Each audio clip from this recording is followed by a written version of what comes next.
La laïcité nourrit l'égalité. C'est pourquoi elle n'est pas à confondre avec le sécularisme. Le sécularisme peut correspondre à deux choses. Soit un état de fait, à savoir le caractère séculier de la société, un monde où ce n'est plus la religion qui encadre la politique, l'économie, la société. Dans ce cas, le sécularisme n'est ni bon ni mauvais pour l'égalité. Soit c'est un modèle qui vise à privatiser la religion et à obtenir sur ce plan la neutralisation de la société civile.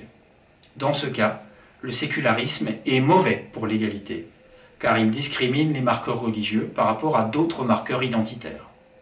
La laïcité, c'est autre chose. Ce n'est ni la sécularisation triomphante, ni la sceptisation forcée de l'espace public. C'est un principe d'organisation de la vie sociale et politique, et un mode de régulation du religieux et du non-religieux dans une société pluraliste qui assure l'égalité de toutes et tous, quelles que soient les convictions, religieuses ou non. Pour consolider la laïcité et ainsi renforcer le principe d'égalité qui fait partie de la devise de la République française, voici 3 propositions.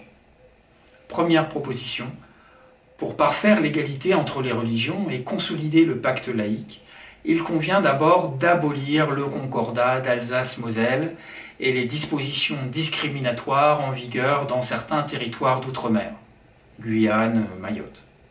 Ces héritages d'un autre temps, qui alimentent encore certaines religions, de perfusion d'argent public, trahissent grossièrement la laïcité, à la fois sur le plan de la séparation nécessaire des religions et de l'État, mais aussi en matière de respect du principe d'égalité. Au XXIe siècle, dans un pays qui se prétend laïque, l'argent des impôts n'a pas à financer les salaires de certains clergés.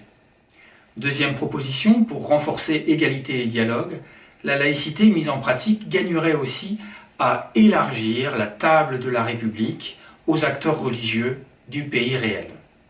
Les modes de relation entre État et représentants religieux, c'est parfois du théâtre. Ces dispositifs gagneraient en pertinence, en s'ouvrant davantage aux forces religieuses du pays réel. Ce serait un moyen, parmi d'autres, de corriger cette déconnexion de la France réelle et de ses représentants politiques et médiatiques dont parle par exemple Emmanuel Todt. Le paysage religieux en France a changé. Les chercheurs payés par la République, parfois sous-utilisés, sont à disposition pour éclairer tout cela. Enfin, une contribution à une laïcité d'égalité serait de créer un espace pédagogique ambitieux sur l'athéisme et sur l'agnosticisme. La laïcité, ce n'est pas que pour les croyants, bien entendu. En France, athéisme et agnosticisme rassemblent grosso modo la moitié de la population. Mais la non-religion et la non-croyance sont peu expliquées, contextualisées, tout en étant parfois violemment attaquées par certains fanatiques.